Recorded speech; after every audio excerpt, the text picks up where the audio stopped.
ফাতেমা কান্নাত অবস্থায় নবীর রওজার মাটি নিয়ে কবিতা আবৃত্তি করে, হায় রে, আজকে আমার বাবার ইন্তেকালের কারণে আমার উপর এমন এক মহা বিপদ আসছে। এই বিপদটা যদি দিনের উপর আসতো, দিন কষ্ট পায় আর অন্ধকার রাতে পরিণত হয়ে যাইত। সুবহানাল্লাহ বলেন। সুব্বাতা আলাইয়া মাসাইবুন লাউ আন্নাহা সুব্বাতা আলাল আইয়ামি সিরনা লায়ালিয়া। এই কষ্ট আর মহা বিপদ যদি দিনের উপর আসতো, দিন কষ্ট পেয়ে রাতে পরিণত হয়ে যাইত। সুবহানাল্লাহ বলেন। মাযা আলা মান শাম্মা তুরবাতা আহমদি আল্লাহ ইয়াশুম্মা মাদাজ জামানি গাওয়ালিয়া। হে পৃথিবীর মাটু মানুষ, সাহাবায়ে কেরাম, তোমরা যারা নবীর কবরতে গিয়া নবীর কবরের মাটি থেকে যে সুঘ্রাণটা পেয়েছো, আল্লাহর কসম কিয়ামত পর্যন্ত কোনো মিশকা আম্বরের ঘেরাট না নিল তোমাদের কোনো দুঃখ নাই, কারণ আমার নবীর রওজার মাটির সুগন্ধি মিশকা আম্বরের চাইতেও বেশি। সুবহানাল্লাহ। সাদাকাল্লাহু মাওলানাল আযীম ওয়া সাদাকা রাসূলুহুন নাবিয়ুল কারীম ونحن على ذلك من الشاهدين والشاكرين والحمد لله رب العالمين. قوت عشق سے ہر پست کو بالا کر دے، دہر میں اسم محمد سے اجالا کر دے، دہر میں اسم محمد سے اجالا کر دے. تیرے محبوب کی یا رب شباہت لے کے آیا ہو، تیرے محبوب کی یا رب شباہت لے کے آیا ہو، حقیقت اس کو تو کر دے میں صورت لے کے آیا ہو، حقیقت اس کو تو کر دے میں صورت لے کے آیا ہو.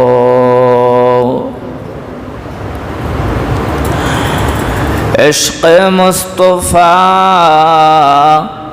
جس دل میں حاصل نہیں،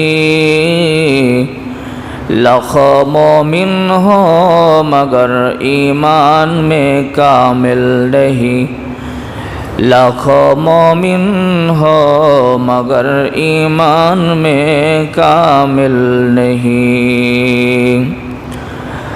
دنیا میں احترام کی قابل ہیں جتنے لوگ، دنیا میں احترام کی قابل ہے جتنے لوگ، میں سب کو مانتا ہوں مگر مصطفیٰ کی بات، میں سب کو مانتا ہوں مگر مصطفیٰ کی بعد.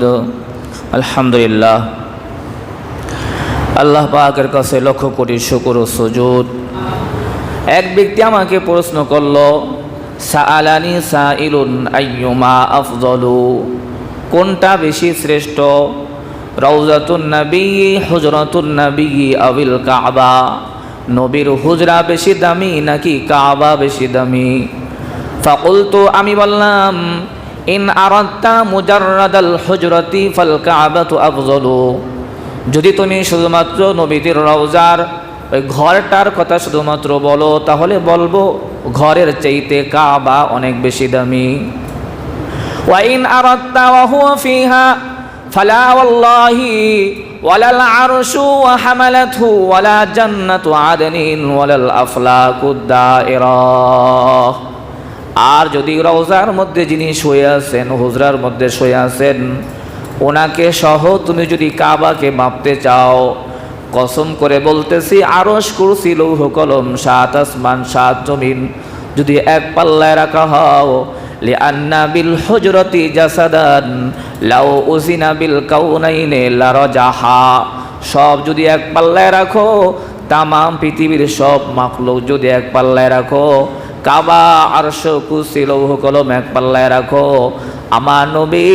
আমার নবীর শরীর সহ তার রওজাটা সব কিছুর চাইতে 1000 গুণ বেশি দামি হয়ে যায়। সুবহানাল্লাহ। লিআন্না বিল হুজরাতি জাসাদান লাউ উযিনা বিল কাউনাইনি লা রাজাহা। শরীর সহ যদি আমার নবীর রওজা মাপতে চাও, সব কিছু থেকে আল্লাহ পাকের রসুলের শরীর বেশি দামি হয়ে যাবে। এই জন্য আল্লাহর আরশের চাইতেও বেশি নবীর রওজার মাটি দামি। কি কারণে? কারণ আরশের সাথে তো আল্লাহ তাআলা লাগানো নাই।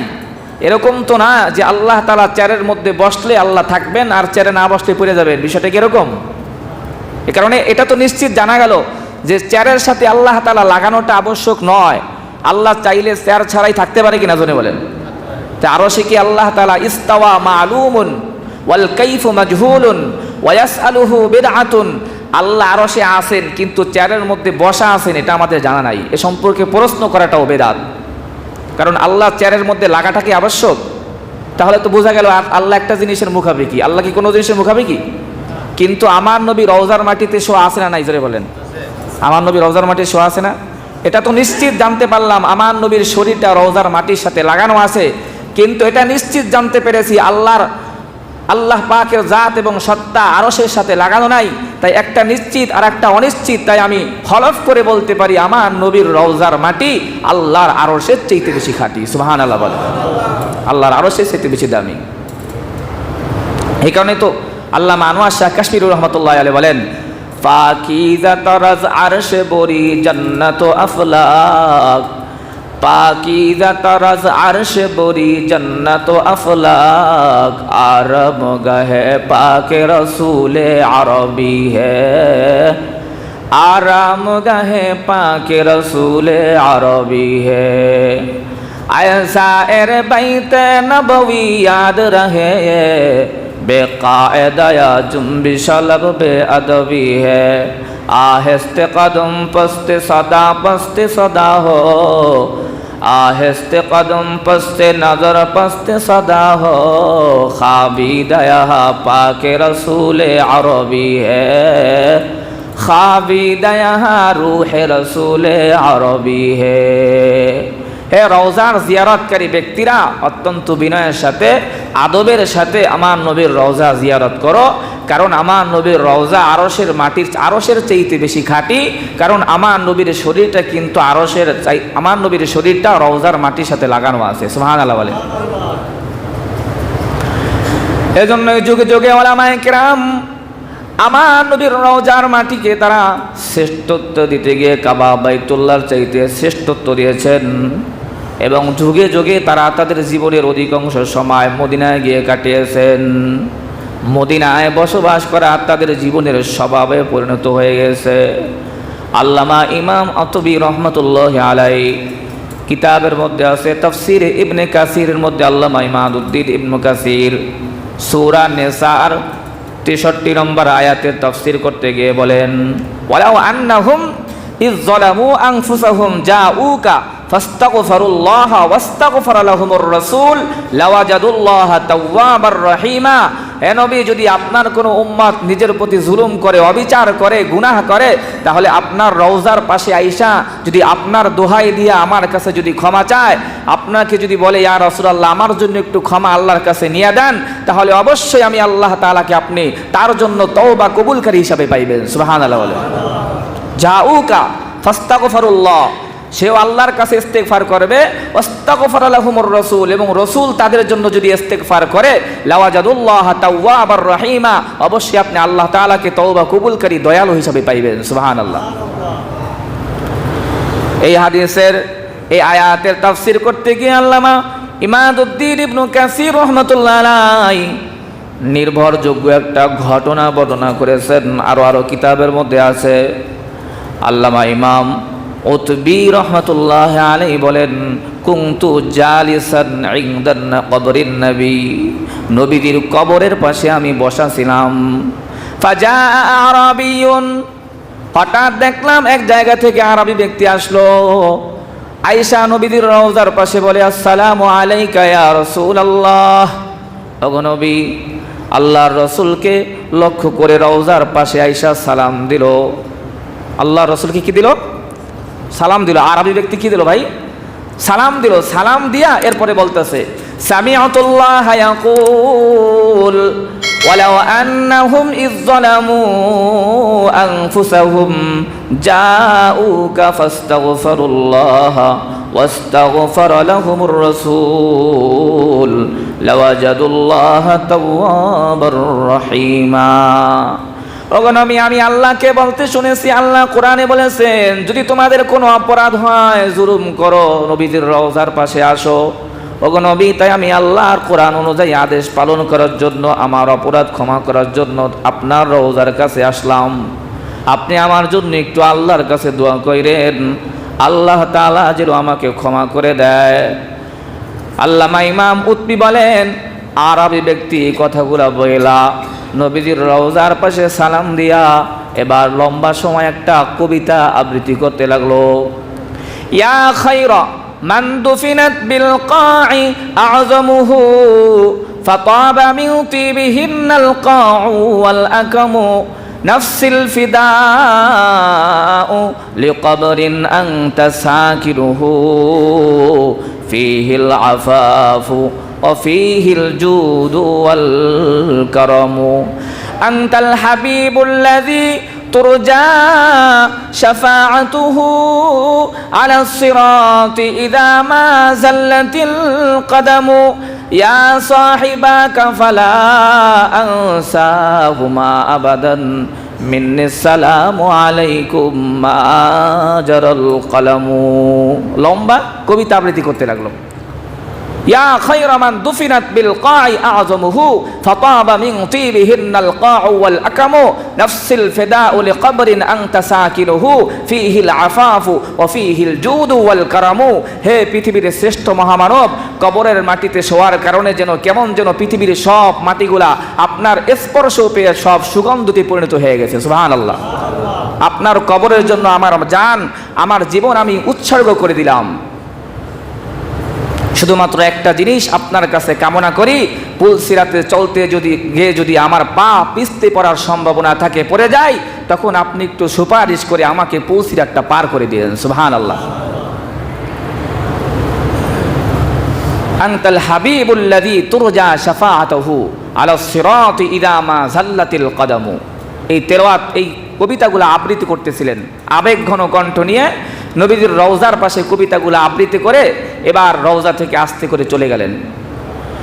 আল্লামা ইমাম উতবি বলেন, আরবি ব্যক্তি কবিতাগুলো আবৃত্তি করার পর নবীজির রওজা থেকে আস্তে করে বিদায় নিয়ে চলে গেল। ওই মুহূর্তে আমার চোখের মধ্যে তন্দ্রা এসে পড়ল। তন্দ্রা আসার সাথে সাথে আমার নবী স্বপ্নের মধ্যে আমার সাথে সাক্ষাৎ করলেন। সাক্ষাৎ করে কয়, ইয়া উতবি ইলহাকিল আরবি ওয়াবাশশিরহু আন্নাল্লাহ ক্বাদ গফারা লাহু। হে উতবি, যাও এই মুহূর্তে আমার রওজার পাশে যে আরবি ব্যক্তি আইসা কবিতা আবৃত্তি করেছে, যা দৌড়িয়া গিয়া তার সুসংবাদ জানায়া দাও, আল্লাহ তাআলা তারে ক্ষমা করে দিয়েছে। সুবহানাল্লাহ। নবীর রওজার মাটি নিয়ে কবিতা আবৃত্তি করতেছেন। বলেন না, পৃথিবীর সব মাটির চাইতে নবীর রওজার মাটি কি দামি না কম দামি? পৃথিবীর সব মাটির চাইতে নবীর রওজার মাটি সবচাইতে বেশি দামি। এই কারণেই তো পৃথিবীর কোনো মানুষের লাশের নিচে, পৃথিবীর কোনো নবীর লাশের নিচে চাদর নাই, বিছানা নাই, কিন্তু আল্লাহ রসুলের কবরের নিচে বিছানা আছে।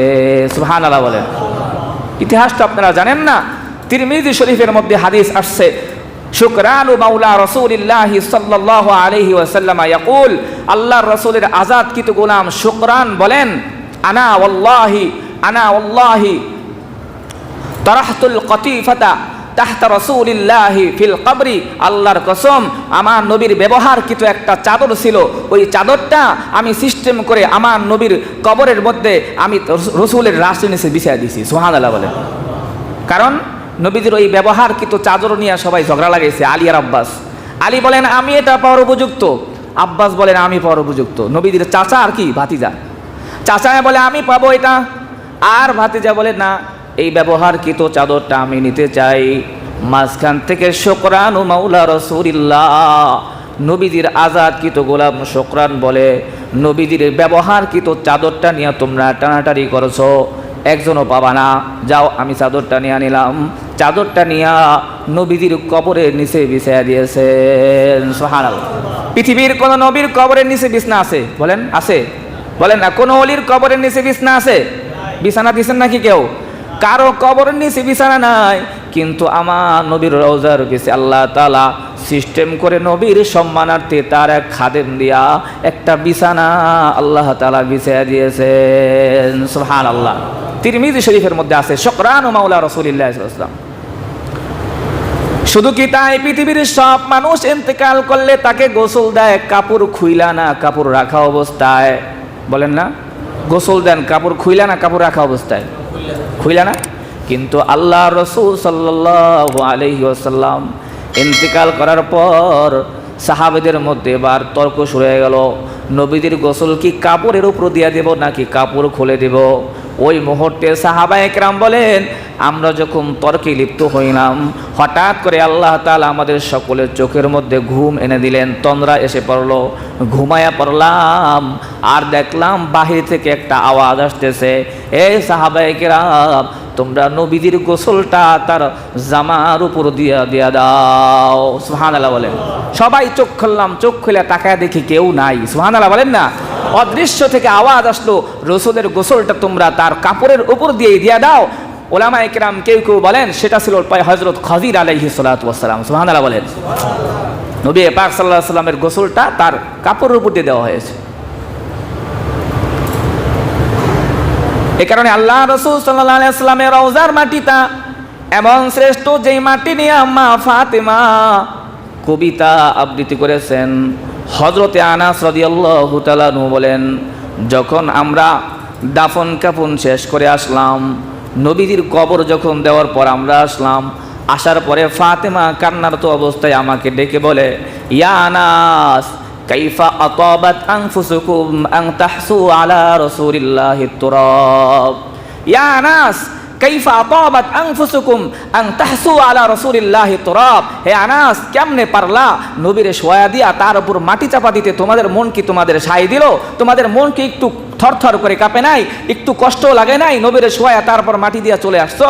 ফাতেমা রাদিয়াল্লাহু আনহা কান্নারত অবস্থায় বলতেছেন আর সাথে সাথে কবিতা আবৃত্তি করতেছেন, সুব্বাতা আলাইয়া মাসাইবুন লাউ আন্নাহা সুব্বাতা আলাল আইয়ামি সিরদা লায়ালিয়া। صبت علي مصائب لو أنها صبت على الأيام سرنا لياليا ماذا على من شم تربة أحمدي الله يشم مدى الزمان غواليا।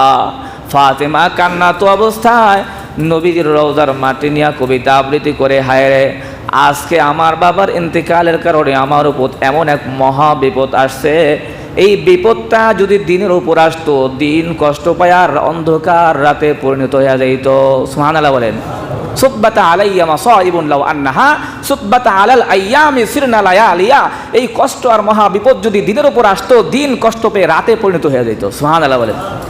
মাযা আলা মান শাম্মা তুরবাতা আহমদি আল্লাহ ইয়াশুম্মা মাদাজ জামানি গাওয়ালিয়া।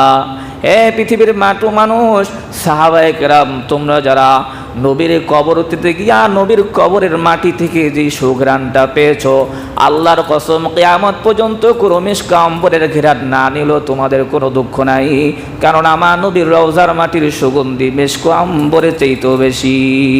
সুবহানাল্লাহ বলে। মাযা আলা মান শাম্মা তুরবাতা আহমদি আল্লাহ ইয়াশুম্মা মাদাজ জামানি গাওয়ালিয়া। জীবন পার হয়ে যাও, কোনো মিশকা আম্বরের ঘ্রাণ লাগবে না, আমার নবীর রওজার মাটিকে যারা শুকতে পারছো তারাই তো ধন্য। সুবহানাল্লাহ বলেন না। এজন্য নবী পাক সাল্লাল্লাহু আলাইহি ওয়াসাল্লামের রওজা জিয়ারত করার হিম্মত, রওজা জিয়ারত করার আকাঙ্ক্ষা আর প্রেম আর ভালোবাসা যুগে যুগে সকল নবী প্রেমিকদের মধ্যে ছিল। তাই পৃথিবীর কোনো নবী প্রেমিক কথা বলতে পারে না যে আমি নবীজির রওজা জিয়ারত না করে মক্কায় হজ করে চলে আসব। বরং হানাফি মাযহাবের গ্রহণযোগ্য ফতোয়ার কিতাবের মধ্যে রয়েছে, যার জন্য সামর্থ্য রয়েছে মক্কা থেকে মদিনায় যাওয়াটা তার জন্য আবশ্যক। সুবহানাল্লাহ বলেন। যার সামর্থ্য রয়েছে সে মক্কা থেকে হজ করে কোথায় যাবে? মদিনায় যাবে। আরে ভাই, যাকে কেন্দ্র করে সব কিছু, তার রওজাকে একটু দেখবেন না? তার রওজাকে দেখতে একটু মন চায় না? হাজারো বার যদি আমার উপর হজ ফরজ না হয়, যদি বলা হয় পৃথিবীর সব প্রান্ত প্রান্ত তোমাকে ঘোরানো হবে, সফর করানো হবে, কিন্তু মদিনার শহরে যেতে দেওয়া হবে না, কিন্তু আমি তাতে রাজি নয়। আমি একবার মদিনায় দেয় সন্তুষ্ট থাকতে চাই। সুবহানাল্লাহ বলেন। চান তো সবাই মদিনায় যেতে? এরকম অনেক কপাল পোড়া আছে, হাজার কোটি কোটি টাকা খরচ করতেছে, পৃথিবীর বিভিন্ন প্রান্ত প্রান্ত সফর করতেছে, আমেরিকার মতো রাষ্ট্র সফর করে, ইউরোপের মতো সব রাষ্ট্রগুলো সফর করতেছে, বিধর্মীদের রাষ্ট্রগুলো সফর করতেছে, কিন্তু তার কপালে রসুলের রওজা আর মদিনা সফর করার সৌভাগ্য তার হয় নাই। নবী প্রেমিক হওয়ার পরে এর চাইতে লাঞ্ছনা আর যন্ত্রণার কথা, কষ্টের কথা পৃথিবীতে আর হতে পারে না। মাযা আলা মান শাম্মা তুরবাত আহমদি আল্লাহ ইয়াশুম্মা মাদাজ জামানি গাওয়ালিয়া, আল্লাহ ইয়াশুম্মা মাদাজ জামানি গাওয়ালিয়া। নবী পাক সাল্লাল্লাহু আলাইহি ওয়াসাল্লামের রওজা জিয়ারত শুধু টাকা থাকলে হয় না, বরং ইশকও থাকা লাগে। কি থাকা লাগে জোরে বলেন? মোহাব্বত আর ইশক যদি থাকে তাহলে টাকা লাগে না, এমনি আপনি মদিনায় আপনাকে ইশক আর মোহাব্বত নিয়ে যাইব। টাকা দিয়ে শুধুমাত্র নবীর রওজা জিয়ারত করা যায় না, টাকা দিয়ে আপনি মদিনার বাহ্যিক জিয়ারত করে আসতে পারবেন, কিন্তু ইশক আর মোহাব্বত থাকলে এরকম একটা নবীর সাথে আত্মার সম্পর্ক হয়ে যাবে, কাল কিয়ামতে নবীজি আপনাকে সুপারিশের মাধ্যমে হাত ধরে জান্নাতে পৌঁছে দিবে। সুবহানাল্লাহ। এই জন্য আল্লামা জালালউদ্দিন সুয়ুতী রহমতুল্লাহি আলাইহি ঘটনা বর্ণনা করেছেন। এক গরিব অসহায় ব্যক্তি, গরিব, মদিনায় যাওয়ার মতো পৌঁছার মতো সামর্থ্য তার নাই, কিন্তু যখন হাজী সাহেবরা সবাই মদিনার মধ্যে যাওয়ার জন্য রওনা করেছে, জাহাজের টিকিট কেটে যখন জাহাজের মধ্যে সবাই কেবিন ভাড়া করেছে, জাহাজের মধ্যে সবাই যখন সিট, যার যার সিট যখন নিয়ে নিয়েছে, ওই গরিব অসহায় ব্যক্তি আশেক, নবীর আশেক, কিন্তু সামর্থ্য নাই, সে আস্তে করে সেই কেবিনের মাঝখানে গিয়ে এক জায়গায় বসে পড়ছে। এবার যখন টিকিট বিক্রেতা যিনি, উনি যখন টিকিট চেক করার জন্য আসছে, কার কার কাছে টিকিট আছে টিকিট দেখাও, সবাই তো টিকিট দেখাইতেছে, কিন্তু এই গরিব অসহায় মদিনার প্রেমিকা আশেক, ওনার কাছে তো টিকিট নাই। ওরে বলতেছে আমার কাছে টিকিট নাই, কিন্তু আমার কাছে ইশকে রসুল আছে, নবীর মোহাব্বত আছে। টিকিট বিক্রেতা বলে এখানে টিকিট ছাড়া কাজ হবে না, ইশক দেখাইলে এখানে কাজ হবে না, যদি তোমার টিকিট থাকে বসতে পারো, থাকতে পারো, টিকিট না থাকলে নেমে যাও। কিন্তু আশেক রসুল বলতেছেন ভাই, আমি যে নিয়ত করেছি আমার মধ্যে নবীর প্রেম আছে, আমি ইচ্ছা করেছি, আমার কাছে টাকা নাই, প্রয়োজনে আমি সকল হাজীদের পায়ের কাছে হয়ে বৈশা হইলেও আমাকে একটু যাওয়ার সুযোগ একটু করে দাও, আমার সিট লাগবে না, আমি পায়ের নিচে বৈশা হইলেও কতক্ষণ পর পরে পা চেঞ্জ করে এক একজনের পায়ের নিচে বসে হইলেও আমি আমার মদিনায় যেতে চাই। সুবহানাল্লাহ বলে। কিন্তু টিকিট বিক্রেতারা এটা মানে না, সে আস্তে করে ঘাড় ধাক্কা দিয়ে তাকে বের করে দিল, তাকে জাহাজ থেকে বের করে দিল। বের করে দেওয়ার পর এই অসহায় আল্লাহ পাকের এই বান্দা আশেক রাসূল নদীর পাড়ে বৈশা বৈশা কান্না করতেছেন, নদীর পাড়ে বসে বসে কান্না করতেছেন, আর কান্না মাখা কণ্ঠ নিয়ে পানিগুলা চোর থেকে দর দর করে পড়তেছেন, আর রসুলের মদিনার দিকে ফিরে ফিরে শিকায়াত করতেছেন, ওগো নবী, এই সব মানুষগুলা সবাই টিকিট কেটে আপনার পাশে গিয়া সালাম দিবে, আপনার রওজার মধ্যে সবাই পৌঁছে যাবে, কিন্তু আমার সামর্থ্য নাই, টাকা নাই, এই কারণে আমি যেতে পারলাম না। তাহলে ওগো নবী, আমি যদি মদিনায় যেতে না পারি, এরা যদি সবাই মদিনায় পৌঁছে যায়, আমি পৃথিবীর সব মানুষের কাছে আপনার ব্যাপারে একটা শিকায়াত করব, অভিযোগ করব, আপনি গরিবদের নবী না, আপনি শুধু ধনীদের নবী। আমি সব মানুষের কাছে এলান করব আর বলে দিব যে আপনি ধনীদের নবী, গরিবদের নবী না। গরিবদের নবী যদি হইতেন আমি কেন যেতে পারবো না আপনার মোহাব্বত নিয়ে? লোকটা কান্না করতেছেন, অসহায় অবস্থায় চোখ দিয়ে পানি পড়তেছে, আর এই কথাগুলো বলে বেড়াচ্ছেন, মনে মনে কল্পনা করতেছেন, ওগো নবী, আমি যদি যেতে না পারি, পৃথিবীর সব বাজারে বন্দরে সব জায়গায় গিয়ে এলান করব আপনি শুধুমাত্র ধনীদের নবী, আপনি গরিবদের নবী না। কতক্ষণ পরে চিন্তা করতে করতে চোখে পানি না, এ ব্যক্তি নামাজের সময় হয়ে গেছে, ওযু করেছে, ওযু করার পর নামাজের মধ্যে যখন দাঁড়াইছে, কেবল আল্লাহু আকবার বলবেন, এই মুহূর্তে পিছন দিক থেকে এক ব্যক্তি এসে তার ঘাড়ের মধ্যে হাত দিয়েছে। সুবহানাল্লাহ বলেন। ঘাড়ের মধ্যে হাত দিয়ে বলে, না দান, এই মূর্খ কি করতেছো? কয় নামাজ পড়তেছি। করে না না, নামাজটা এখানে পড়লে হবে না, যে নবীর মোহাব্বতে এতক্ষণ পর্যন্ত কান্না করতেছো, আমি নবীর রওজায় এতক্ষণ পর্যন্ত বসা ছিলাম, আমি হলাম খজির। আল্লাহর রসুল আমাকে বলে, এ খজির যা, মানুষের কাছে বলার আগে আগে আমার প্রেমিকটাকে ধইরা মদিনায় নিয়ে আস। সুবহানাল্লাহ। আমি খজির, চল চোখ বন্ধ কর, চল তোকে মদিনায় নিয়ে যাবো। সুবহানাল্লাহ বলেন না। টাকা লাগছে, জোরে বলেন টাকা লাগছে। আল্লাহ পাকের আশিক রাসূল, নবীর আশিক, টাকা লাগে নাই, জাহাজ লাগে নাই, নবীর ইশক আর মোহাব্বত নিয়ে অটল রয়েছে। আল্লাহ তাআলা খজিরের মাধ্যমে মদিনায় তাকে পৌঁছে দিয়েছে। সুবহানাল্লাহ বলেন। এবার হাজী সাহেব যারা হজ করতে গেছে এরা সবাই দেখতেছে এখানে ঘোরাফেরা করতেছে, সবাই তাদের মাথার পাগড়িগুলো খুলে সবাই বিছিয়ে দিয়েছে। সুবহানাল্লাহ বলেন।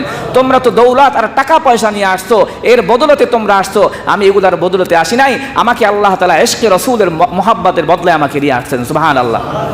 আল্লামা ইকবাল বলেন, ইশকে রাসূল এ খোদা जिस दिल में हासिल नहीं, लाखों मोमिन हो मगर ईमान में कामिल नहीं, लाखों मोमिन हो मगर ईमान में कामिल नहीं। হাজার বার তুমি যদি মুমিন দাবি করো কিন্তু নবীর মোহাব্বত নাই, তুমি প্রকৃতপক্ষে ঈমানদার হতে পারো নাই। কারণ আল্লাহ রাসূল বলেছেন, বুখারীর হাদিস, লা ইউমিনু আহাদুকুম হাত্তা আকুনা আহাব্বা ইলাইহি মিন ওয়ালিদিহি ওয়া ওয়ালাদিহি ওয়ান নাসি আজমাইন। যতক্ষণ পর্যন্ত তোমাদের জান মাল, তোমাদের আত্মীয় স্বজন, সন্তান সন্ততির চাইতে আমাকে বেশি মোহাব্বতের পাত্র না বানাইবা, ততদিন তোমরা ঈমানদার পরিপূর্ণ হতে পারবা না। আল্লাহ রাসূলের হাদিস। পরিপূর্ণ ঈমানদার হতে হলে হৃদয়ের মধ্যে সবচেয়ে কার মোহাব্বত বেশি থাকবে, জোরে বলেন?